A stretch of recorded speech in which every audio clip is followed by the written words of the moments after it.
Kata orang, inspirasi itu bisa berasal dari mana aja. Ya, baik itu dari rumput yang bergoyang, tetangga yang hobi berkicau, atau dari momen sakral di kamar mandi. Tetapi, ada juga loh orang-orang yang suka menginspirasi orang lain. Melalui cerita misalnya. Jika dalam pelajaran bahasa Indonesia, cerita seperti itu ada sebutannya loh. Apakah itu?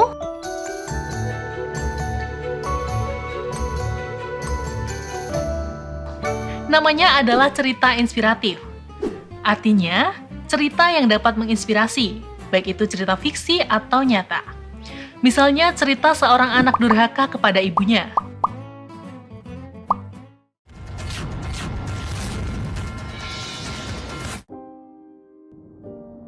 Lalu, karena terjadi suatu hal,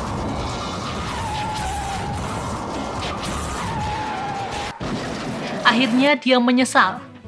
Cerita seperti ini akan fokus pada perjalanan si tokoh utama dan perubahan karakternya dari jahat menjadi baik. Baik, sebenarnya jika dibaca secara sekilas, cerita inspiratif ini tidak jauh beda dengan cerpen, karena dua-duanya memang masih turunan dari teks cerita naratif. Tetapi, di cerita inspiratif ada 3 hal yang lebih ditekankan. Kira-kira apa saja ya? Pertama adalah tema. Ya, cerita inspiratif biasanya mengangkat tema tentang perjuangan seseorang. Sewaktu mencari tema, penulis biasanya mencari hal-hal yang dekat dengan pembaca, supaya pembaca bisa menghubungkan kejadian yang dialami tokoh dengan kejadian di kehidupan mereka. Misalnya, tema soal keluarga, persahabatan, percintaan, atau perjuangan.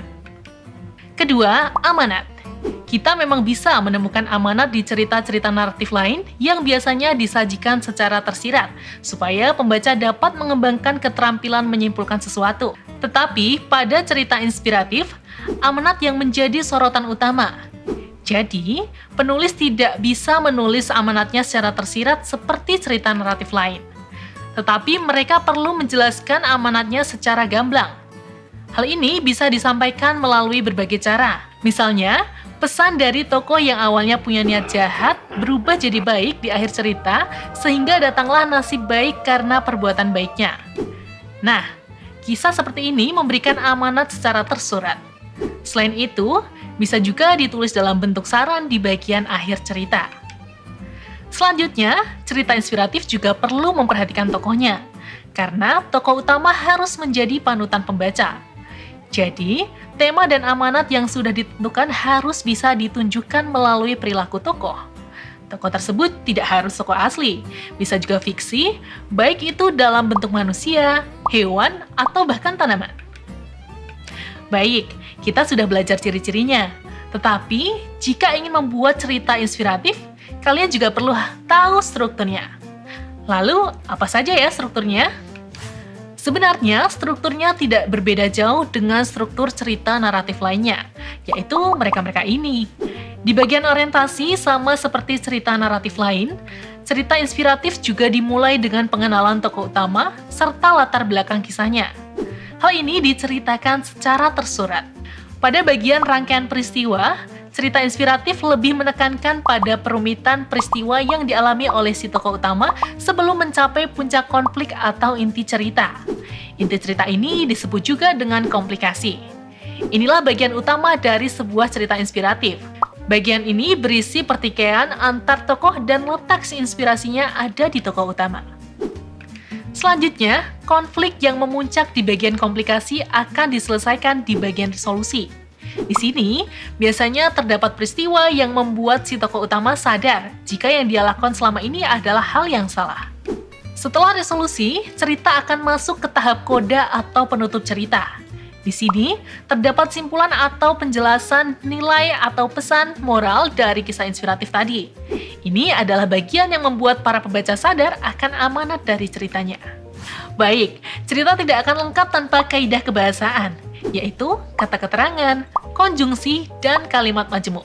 Yuk kita bahas satu-satu. Pertama, kata keterangan. Jenis kata keterangan itu ada bermacam-macam, yaitu keterangan tempat, waktu, tujuan, dan cara. Supaya lebih paham, kita langsung saja lihat salah satu contoh cerita inspiratif tentang penemu lampu ini. Ini adalah cerita tentang Thomas Alva Edison, si penemu lampu pijar terkenal dari Amerika Serikat. Di teks ini, kita akan mencari bersama-sama mana yang menunjukkan keterangan tempat, waktu, tujuan, dan cara.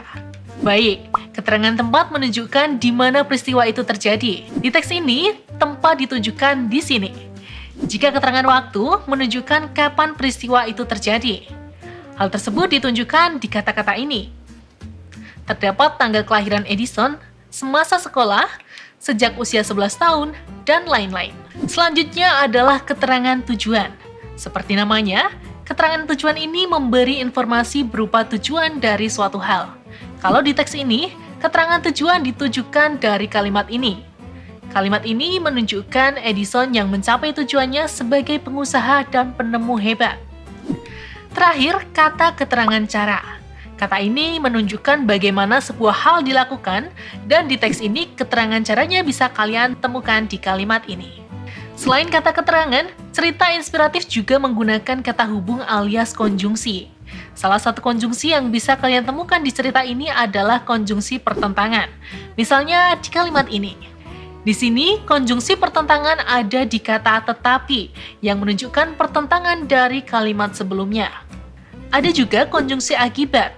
Seperti namanya, ini menunjukkan akibat dari suatu sebab. Misalnya, seperti kalimat ini.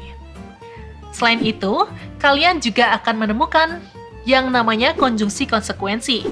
Fungsi konjungsi ini adalah untuk menyatakan hal yang harus dihadapi dari keadaan sebelumnya. Misalnya, seperti kalimat ini. Kalimat ini menunjukkan konsekuensi yang harus dihadapi Ibu Edison sewaktu anaknya dikeluarkan dari sekolah. Baik, dari cerita inspiratif ini, kalian juga akan bertemu dengan dua kalimat majemuk, yaitu majemuk bertingkat dan setara. Apa sih perbedaannya? Kalimat majemuk setara merupakan dua kalimat atau lebih yang bisa berdiri sendiri dan bersifat setara, tetapi digabungkan menjadi kalimat tunggal. Sedangkan majemuk bertingkat artinya ada satu kalimat inti atau bisa kita sebut sebagai induk kalimat, lalu ada pula kalimat lain yang menjadi pelengkap dan bisa kita sebut sebagai anak kalimat. Induk kalimat ini bisa berdiri sendiri, tetapi kalau anak kalimat tidak bisa, ya sama seperti hubungan ibu dan anak. Baik, di contoh cerita inspiratif ini, kalian akan menemukan kalimat majemuk setara yang ditunjukkan pada kalimat ini. Sedangkan kalimat majemuk bertingkatnya ada di kalimat ini. Baik, itu dia ciri, struktur, dan kebahasaan cerita inspiratif. Coba kalian tulis di kolom komentar cerita inspiratif apa yang pernah kalian baca dan menginspirasi kalian. Sekian video kali ini, sampai jumpa di video berikutnya.